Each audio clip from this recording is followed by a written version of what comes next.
Buenas tardes, mi nombre es Andrea Méndez, soy médico cirujano egresada de la Universidad del Zulia en el año 2018. Hoy vamos a discutir avances científicos y revisión sobre fisiología y fisiopatología de COVID-19. Como mencioné, me gradué recientemente de la Universidad del Zulia y actualmente me encuentro cursando mi doctorado en neurociencia cognitiva en la Universidad Colorado State University en Colorado, Estados Unidos. Primero, revisaré brevemente qué es lo que vamos a discutir hoy. Vamos a empezar con epidemiología. Hablaremos un poco del riesgo de mortalidad, mecanismos de transmisión de la enfermedad, manifestaciones clínicas, fases de la enfermedad, un breve repaso de inmunología innata versus adquirida, la tormenta de citoquinas, SARS-CoV-2, estructura y mecanismo de entrada a los tejidos y su relación con el sistema renina-angiotensina-aldosterona, un poco de fisiopatología en cuanto al daño pulmonar y el daño al sistema cardiovascular, y brevemente discutiremos algunos aspectos diagnósticos y de tratamiento. Esta charla voy a tratar de hacerla lo más general posible para estudiantes de medicina, pero también voy a tratar de resumir información que pueda ser de interés para médicos generales, especialistas. No soy experta en el área de infectología ni en el área de COVID, pero espero el esfuerzo de tratar de resumir algunos aspectos de la literatura científica sea lo suficientemente bueno y esta información pueda ser útil para muchas personas. Bueno, empezando por epidemiología, lo adquirí recientemente, esto lo elaboraron ayer prácticamente. La fuente es el Centro de Prevención y Control de Enfermedades de Europa. Y aquí se encuentra, el panorama general del número de casos de coronavirus en la actualidad, del número de casos actuales de pacientes actualmente infectados, sobrepasa los 2 millones, casi llega a los 3 millones. Y los países que presentan el mayor número de casos son Estados Unidos, Brasil, Rusia, España, Reino Unido e Italia.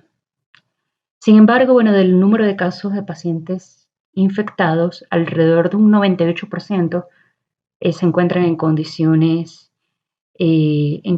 no muy graves, mientras que alrededor de un 2% se encuentran en condiciones serias o críticas, por lo que la mortalidad del coronavirus, de la enfermedad por coronavirus, es de alrededor de 2.3%, pero esto varía de acuerdo al estudio. Por eso voy a hablar un poquito de mortalidad y empezaré discutiendo las variables predictivas de mortalidad en pacientes hospitalizados por COVID-19. Y este artículo fue publicado hace 5 días en la revista científica The Lancet. Y primero voy a definir un poquito qué es lo que significa lo que ellos están midiendo aquí. Este índice o esta métrica que está aquí se llama Hazard Ratio, que en español significa cociente de riesgo. Que es el riesgo relativo de que ocurra un evento, y en este caso el evento es la mortalidad, en un grupo de ensayo en comparación con el otro durante la duración del estudio. Por lo que un cociente de riesgo de 1, como la línea que está aquí en el medio, significa que no hay diferencia entre los grupos. Y aquí estamos tratando de determinar cuáles grupos tienen mayor riesgo de mortalidad versus cuáles grupos tienen menor riesgo de mortalidad. Por tanto, los que tienen un número mayor de 1 tienen mayor riesgo de mortalidad. Entonces, algunas variables que son predictivas de mortalidad en COVID, pudiéramos ver aquí la edad. Sin embargo, la edad no es tan predictiva como otras variables. Está el índice de masa corporal. Podemos encontrar también raza negra, etnia hispánica y algunas comorbilidades como enfermedad arterial coronaria de base, insuficiencia cardíaca congestiva, tiene un riesgo de casi de 2, tiene un cociente de riesgo de casi de 2, lo que significa que hay un riesgo doble de mortalidad en este grupo. Asimismo, arritmias, diabetes, hipertensión, hiperlipidemias. Y interesante acotar que estos medicamentos que inicialmente se estaban utilizando en los ensayos clínicos como la hidroxicloroquina y medicamentos antipalúdicos, ya se ha descubierto recientemente que incrementan el riesgo de mortalidad y la OMS ha cancelado el uso de estos medicamentos para COVID. Asimismo, hay variables que protegen en cuanto al riesgo de mortalidad y son aquellas que tienen un número menor de 1 y podemos ver que el sexo femenino está allí, raza asiática. Y bueno, en cuanto a medicamentos, interesante que los inhibidores de la enzima convertidora de angiotensina, que son un tipo de antihipertensivos, son protectores para el riesgo de mortalidad. Asimismo, estatinas y el índice de SOFA menor de 1 también. ¿Okay?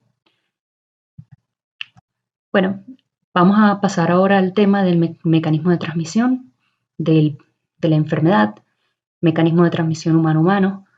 Bueno, la vía de transmisión entre humanos se considera similar a lo descrito por otros coronavirus a través de secreciones de personas infectadas, principalmente por contacto directo, como podemos leer aquí, con gotas respiratorias de más de 5 micras, que son capaces de transmitirse a distancias de hasta de 2 metros. Por eso la recomendación de mantener 2 metros de distancia entre las personas. Y bueno, el SARS-CoV-2 se ha detectado en secreciones nasofaríngeas, incluyendo la saliva, y es importante que también se ha descubierto que permanece viable en superficies de cobre, cartón, acero, y esto puede ser muy variable, desde 4 hasta 72 horas. Por eso es muy importante, bueno, tomar las medidas de higiene necesarias.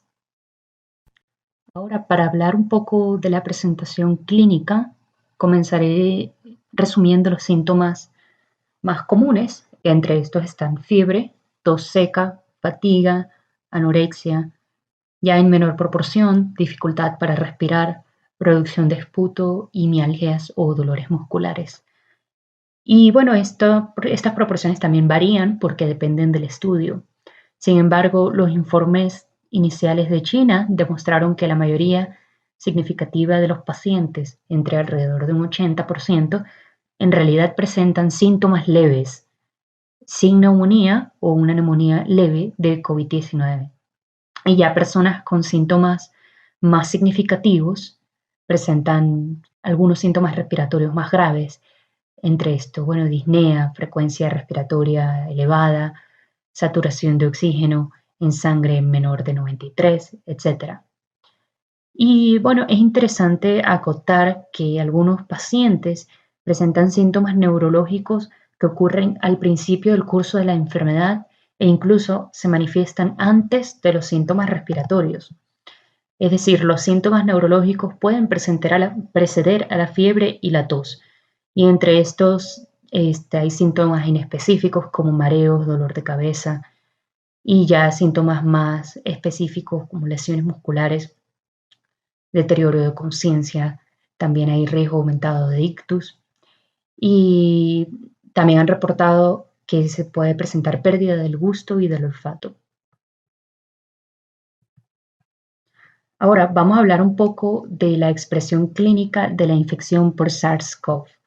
Y primero voy a acotar que cuando digo SARS-CoV me refiero al virus y cuando digo COVID-19 me refiero a la enfermedad causada por el virus. Y esta imagen que está aquí fue reportada en un artículo, uno de los primeros artículos que habló del curso de la enfermedad y lograron estadificar inicialmente la enfermedad en 3 estadios. Entonces, el primer estadio o la fase inicial se caracteriza por una gran replicación viral, como podemos ver en este triángulo. Gran replicación del virus al principio de la enfermedad y la mayoría de los síntomas son leves, constitucionales, inespecíficos. Ya a medida de que va pasando el tiempo y llegamos a la segunda fase, hay fiebres altas, hipoxemia y progresa la sintomatología respiratoria, como podemos ver aquí en síntomas clínicos. Y solamente un pequeño porcentaje de los pacientes progresan hasta una tercera fase o fase hiperinflamatoria, donde hay generalmente consecuencias y daño a múltiples órganos por una respuesta inflamatoria exacerbada. La patogenia de esta crisis se cree que es, como acabo de mencionar, una respuesta inflamatoria exagerada que se denomina tormenta de citoquinas y que puede generar daño a los alvéolos, daño grave, hipoxemia grave, y puede facilitar la aparición de sepsis secundarias que pueden ser letales. Pero antes de hablar un poquito más de la patogenia del virus, quiero de alguna forma resumir algunas diferencias entre lo que es sistema inmuninato versus inmunidad adaptativa, perdón. Y quisiera empezar mencionando que el sistema inmuninato, está aquí en esta imagen a la izquierda, es la primera línea de defensa del huésped y posee mecanismos preexistentes que se activan de manera rápida y preceden a la inmunidad adaptativa en la respuesta de defensa. Y entre estos se encuentran, por ejemplo, los epitelios, las barreras epiteliales, que impiden el ingreso de patógenos porque constituyen barreras físicas, asimismo como químicas, porque hay enzimas, por ejemplo, en la lágrima, en el sudor, en la saliva. Bueno, y asimismo hay otros componentes de la inmunidad innata, como el sistema de complemento, que está por aquí, que son proteínas que circulan inactivas en el plasma y se sintetizan en el hígado y los macrófagos, y es el sistema capaz de dirigir la lisis o la degradación y la identificación de membranas biológicas de agresores sin identificar las membranas propias de las células propias de nuestro cuerpo. ¿Ok? Asimismo están las células natural killer, están los fagocitos y los macrófagos, que son los verdes que están por aquí, que quiero que tratemos de recordar y en el transcurso de esta charla prestarle atención a la función de los macrófagos, que bueno, son células que se encuentran como monocitos circulantes o como macrófagos en los tejidos y tienen la función de fagocitosis para luego producir la lisis o degradación bacteriana y degradación de los antígenos. Pero es importante mencionar que los macrófagos tienen la función de secretar citoquinas que activan al propio macrófago a realizar más eficientemente sus funciones y que tienen efectos proinflamatorios. Entonces el macrófago constituye de alguna forma la conexión entre la inmunidad innata y adquirida. Ahora, el sistema inmune adaptativo, como está aquí, es específico para distintas moléculas y se caracteriza porque mejora la capacidad de defensa que tenemos ante sucesiones o exposiciones sucesivas al virus o a la enfermedad o a la bacteria. Y bueno, los principales elementos de la inmunidad adaptativa son los linfocitos B y los linfocitos T. Los linfocitos B tienen una función importante que son los que median la inmunidad humoral, puesto que tienen la función de secretar anticuerpos o inmunoglobulinas. Y son, bueno, el principal mecanismo de defensa frente a infecciones bacterianas, porque las inmunoglobulinas o anticuerpos que están aquí reconocen y neutralizan los microorganismos, ¿ok? Ahora, los linfocitos T, que están aquí abajito, constituyen la inmunidad celular. Eso forma parte de la respuesta inmune de la inmunidad adaptativa. Y lo que ellos hacen es que constituyen el principal mecanismo de defensa contra microorganismos intracelulares, como virus y algunas bacterias, porque promueven la destrucción de estos por medio de fagocitos, eliminando las células infectadas. Sin embargo, los linfocitos T se dividen en dos subpoblaciones, linfocitos T, CD4 y CD8. Y estos tienen ya funciones más específicas. Los linfocitos T CD4 secretan citoquinas y los linfocitos TSD8 eliminan células infectadas y tumorales. Ahora, ¿qué importancia tiene recordar esto? Saber principalmente de dónde provienen las citoquinas. Las citoquinas o interleuquinas, recordemos, son proteínas secretadas por el sistema inmune innato y por el sistema inmune adquirido o adaptativo en respuesta a microorganismos y otros antígenos. Ahora, lo que hacen las citoquinas es que estimulan el crecimiento y diferenciación de linfocitos, en este caso, y monocitos hacia células efectoras que se involucran en la eliminación eficiente de los microorganismos, por lo que tienen roles importantes y fundamentales en la inflamación. Ahora, las citoquinas tienen tanto efectos locales como efectos sistémicos. Podemos ver aquí en esta imagen algunos efectos locales, por ejemplo, la interleuquina 1 y el factor de necrosis tumoral que está aquí tienen el efecto de activar el endotelio vascular, que tiene también una importante función endocrina. Y asimismo, bueno, la interleuquina 6, que no está por aquí, produce anticuerpos. Estas interleuquinas que están por aquí, interferón gamma, interleuquina 12, activan los macrófagos y así sucesivamente.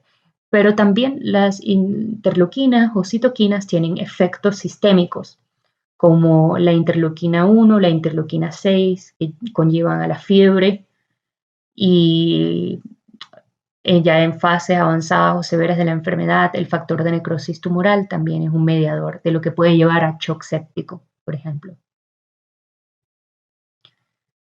¿Por qué es importante recordar todo esto? Bueno, porque en la infección por SARS-CoV-2 ocurre esto llamado tormenta de citoquinas. Ahora, este síndrome de liberación de citoquinas, también llamado tormenta de citoquinas, es un síndrome causado por una respuesta inflamatoria sistémica mediada por citoquinas que se desencadena en este caso por la infección, produciendo grandes cantidades de leucocitos como neutrófilos, macrófagos, y liberando grandes cantidades de citoquinas proinflamatorias, como podemos ver por aquí. Estas citoquinas proinflamatorias, a su vez, conllevan algunas de las manifestaciones clínicas que discutimos inicialmente y pueden avanzar progresivamente hasta llegar a un estatus proinflamatorio severo, como vimos en las fases de la enfermedad. Bien, ahora vamos a discutir un poquito sobre el virus como tal para poder entender cómo entra el virus a los tejidos. El SARS-CoV-2 principalmente tiene una estructura muy similar a la del coronavirus que causa el síndrome agudo respiratorio y se ha demostrado que incluso utiliza el mismo receptor. Ya en un momento vamos a hablar del receptor. Entonces, el coronavirus que causa COVID-19 es un beta coronavirus del mismo subgénero que el virus del síndrome respiratorio agudo grave, así como de varios coronavirus en murciélagos. Y bueno, recordemos que tiene algunas partes, el virus en su estructura tiene algunas partes que son fundamentales para su patogenia. Y principalmente quiero que prestemos atención a esta proteína que está aquí, proteína S, que es esta que está aquí, estas proyecciones que sobresalen, que en inglés significa proteína spike o pico, por esa forma que tiene, por ser esas proyecciones que sobresalen. Bueno, es importante reconocer las partes del virus, la estructura básica, para entender cómo entra el virus a los tejidos. Y aquí hay algunas fotos reales de microscopía que se tomaron recientemente y donde se puede ver algunas células colonizadas por el virus. Se pueden observar las proyecciones que sobresalen, la proteína S o spike, que es importante para la unión del virus a su receptor. ¿Okay?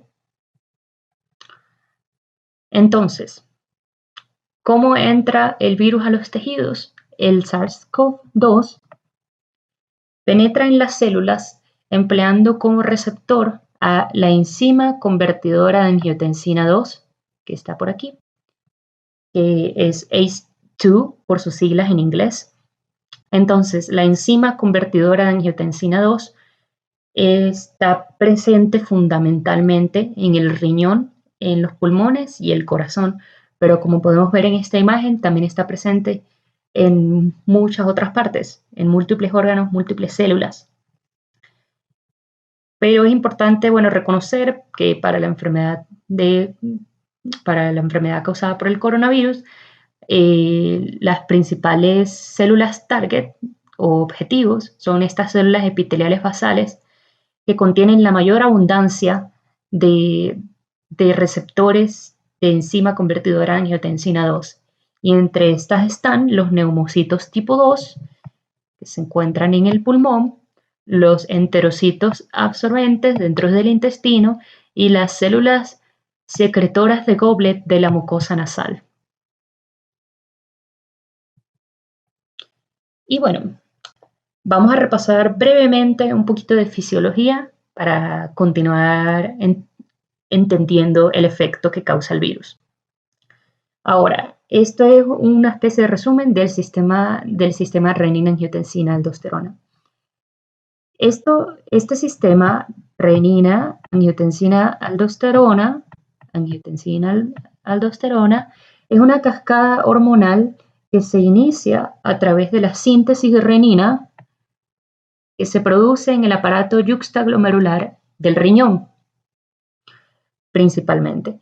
Y la angiotensina, la renina lo que hace es que ayuda a convertir el angiotensinógeno a angiotensina 1, que la angiotensina 1 es un péptido, un decapéptido inactivo al que la enzima convertidora de angiotensina, que está aquí, convierte en angiotensina 2, que es el péptido biológicamente activo y ejerce la mayoría de las funciones, como vasoconstricción, reabsorción de sodio en el túbulo renal, y esto es a través del receptor de angiotensina tipo 1. Y bueno, esto por una parte es lo que generalmente recordamos de fisiología.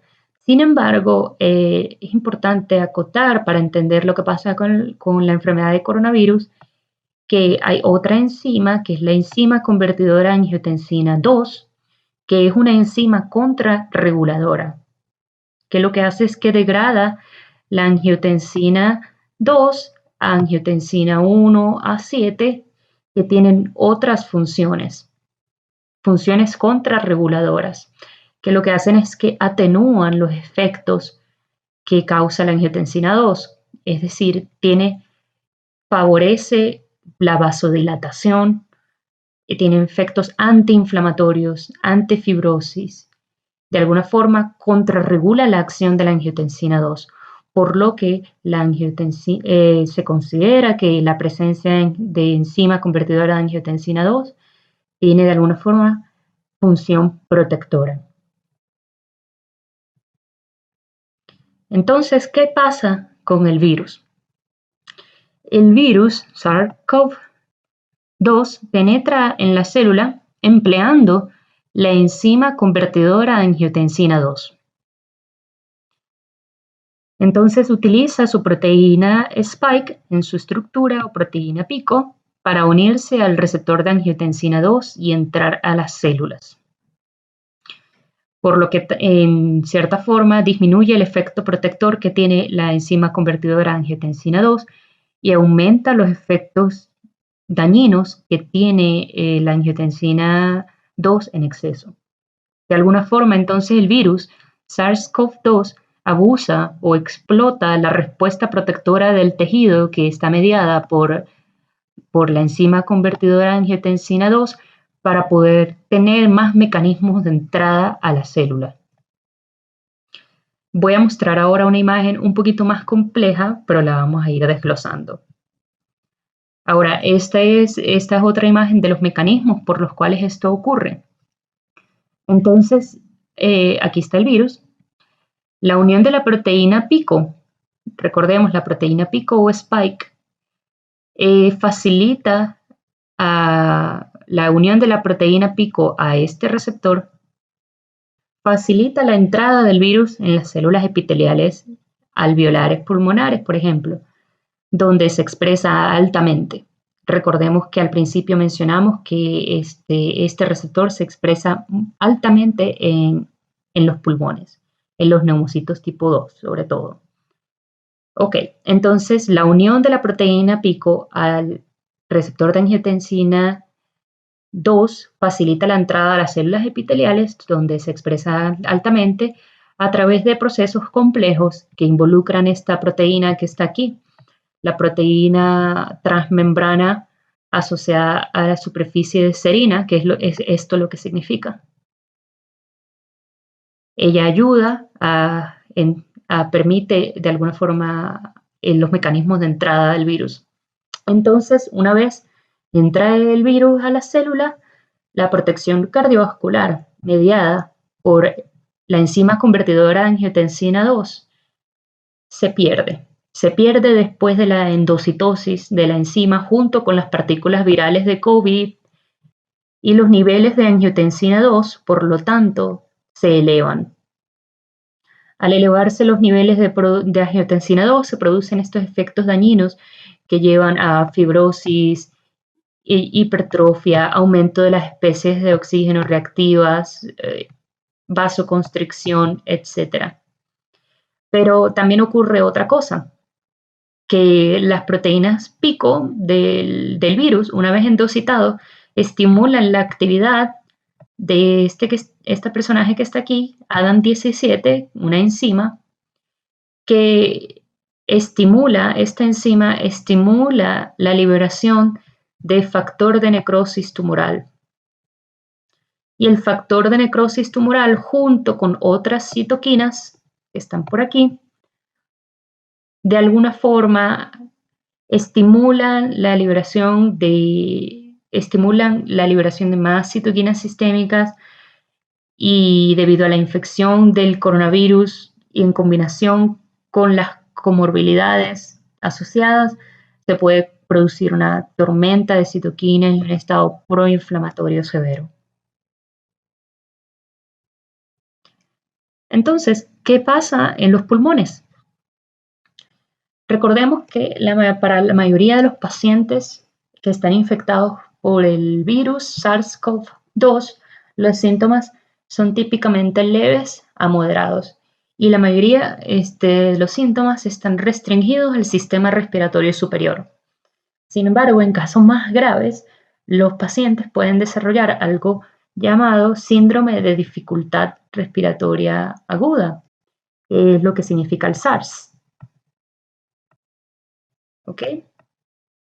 Lo que provoca un peor pronóstico. La aparición de este síndrome de dificultad respiratoria aguda comienza con la entrada del virus. Aquí podemos ver la entrada del virus en los neumocitos alveolares que recubren los alvéolos, que son las unidades de intercambio de gas en los pulmones.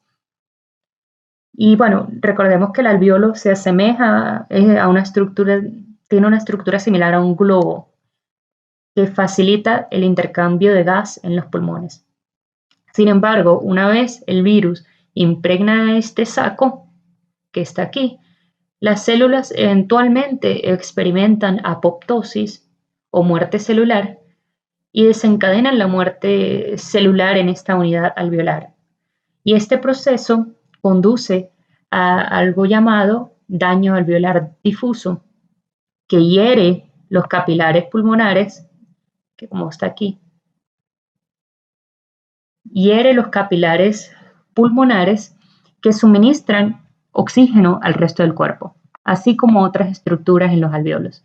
Entonces, el daño a los capilares y a otras estructuras alveolares en el daño alveolar difuso produce un engrosamiento de esta pared por una colección de detritus celulares, de fibrina, debido a la muerte de las células, produce este engrosamiento que se conoce como membrana hialina, que es una característica patológica clave de la enfermedad.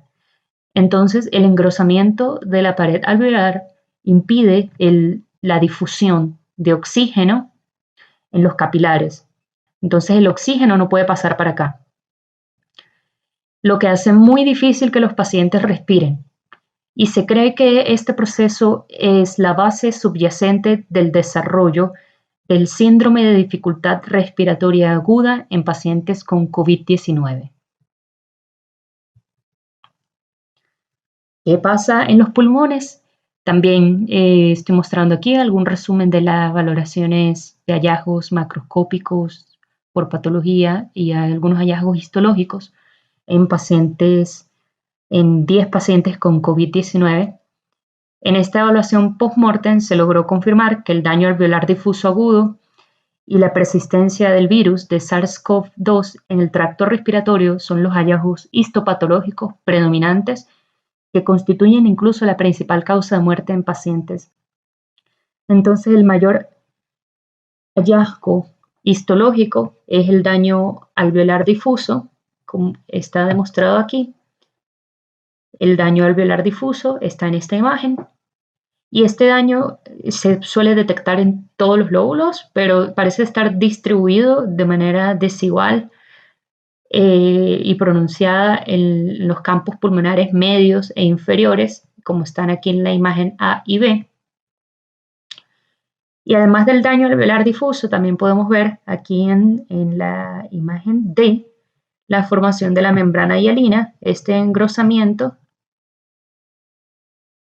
y otros hallazgos histológicos menos comunes están aquí la formación de células gigantes multinucleadas y también metaplasia escamosa. Entonces, recordemos, el daño alveolar difuso y la presencia de membrana hialina son los hallazgos histopatológicos más comunes que se presentan en la enfermedad respiratoria causada por el coronavirus. Sin embargo, el coronavirus también puede afectar al sistema cardiovascular. Recordemos que COVID-19 es una enfermedad respiratoria principalmente, pero muchos pacientes también tienen enfermedad cardiovascular, incluyendo hipertensión, lesión cardíaca aguda y miocarditis. Y esto puede ser secundario a la enfermedad pulmonar, puesto que la lesión respiratoria aguda en sí misma lo que causa es un aumento de la carga de trabajo que tiene el corazón y esto puede ser un problema, especialmente en pacientes que tienen insuficiencia cardíaca preexistente.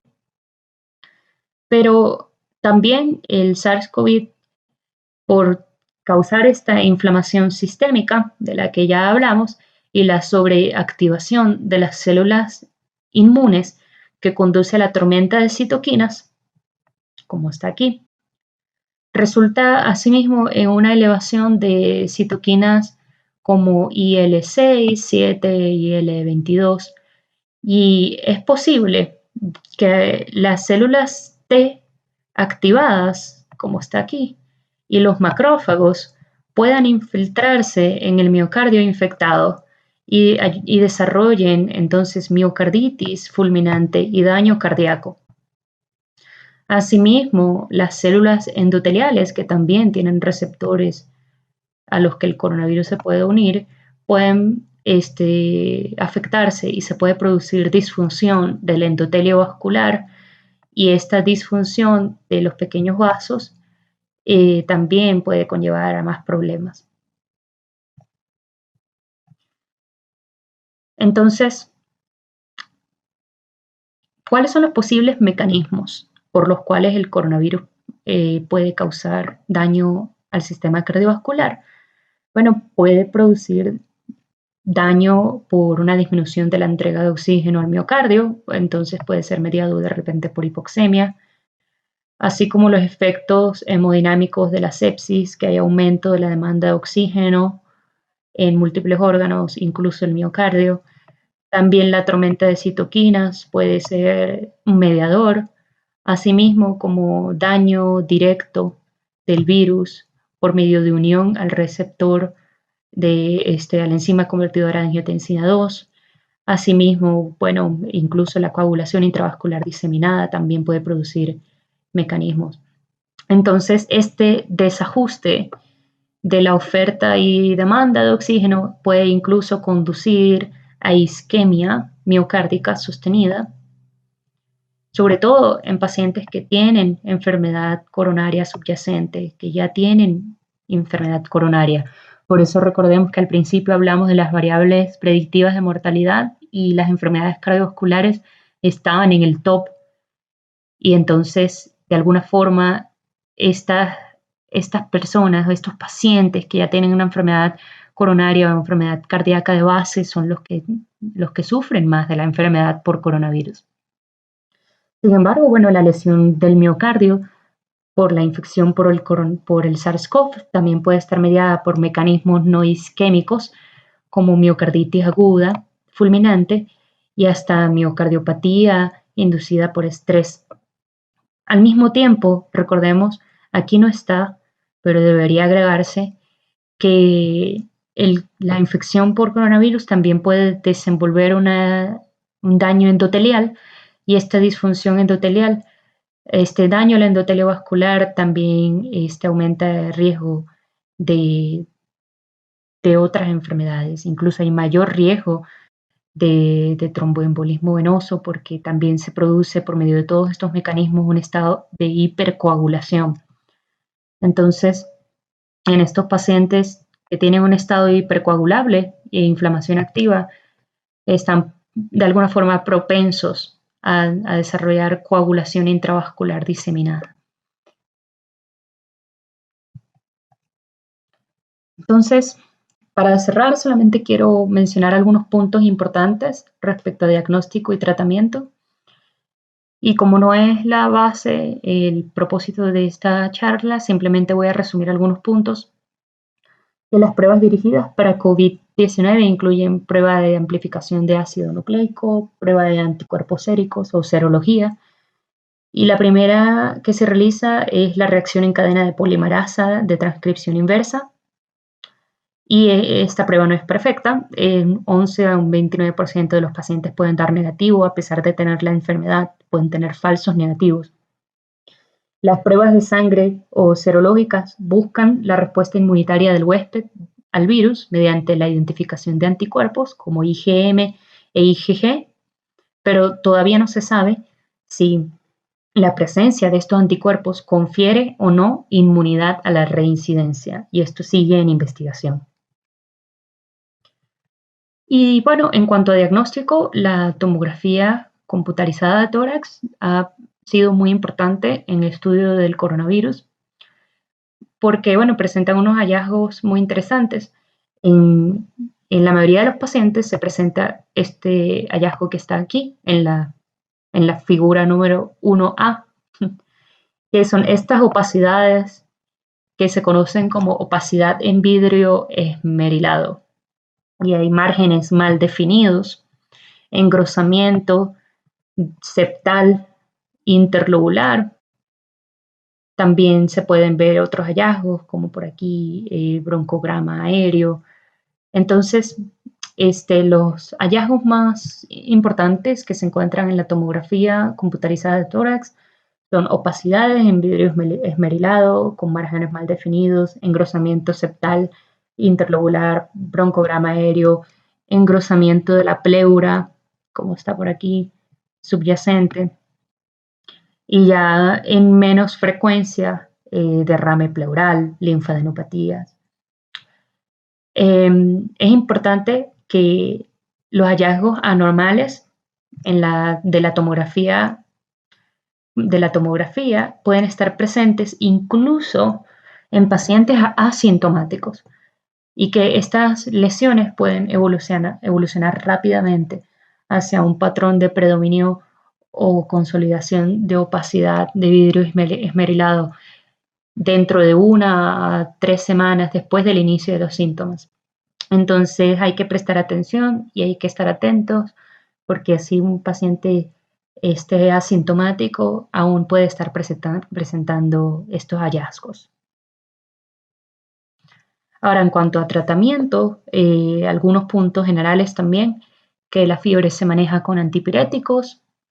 Para los pacientes con dímero D elevado, que tienen, es decir, un estado hipercoagulable, COVID-19 puede aumentar el riesgo de tromboembolismo, por lo que se ha recomendado anticoagulación profiláctica, generalmente con heparina, a menos que hayan contraindicaciones. El shock séptico se maneja con vasopresores como noradrenalina y dopamina. Los corticosteroides se pueden utilizar para choque refractario, pero hay otros usos que aún están en investigación.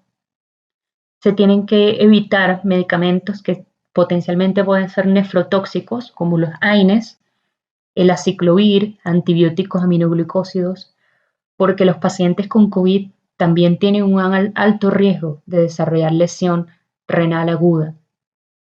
El tratamiento con anticuerpos antivirales monoclonales a citoquinas inflamatorias, por ejemplo, inhibidores de la interleuquina 1, inhibidores de citoquinas en general, y plasma convaleciente, transfusión de plasma de un donador, esto sigue siendo investigado, está en investigación y todavía no ha sido aprobado para uso rutinario. Hace apenas unos pocos días, después de la publicación que se hicieron de los factores que aumentan la mortalidad en The Lancet, se suspendieron los antipalúdicos, hidroxicloroquina y cloroquina no se deben utilizar más y están unos ensayos clínicos actuales probando Remdesivir y hace 4 días se hizo un reporte preliminar en el New England Journal of Medicine y bueno, este medicamento promete. Ahora, para resumir, simplemente quiero decir que la enfermedad coronavirus 19 es una pandemia mundial que ha impuesto una carga significativa. Es causada por el coronavirus del síndrome respiratorio agudo 2, que pasó de animales a humanos. La transmisión se produce a través de gotas respiratorias y contacto con superficies contaminadas. Y los factores de riesgo para COVID grave incluyen edad avanzada y comorbilidades como enfermedades crónicas, sobre todo cardiovasculares. Aún no existe un tratamiento o una vacuna específica para COVID-19. El manejo sigue siendo terapia de apoyo y la prevención se logra minimizando la exposición a la enfermedad a través de medidas de salud pública. Entonces, bueno, esto es todo por ahora. Si tienen preguntas, dudas, inquietudes, sugerencias, con gusto puedo responder los comentarios.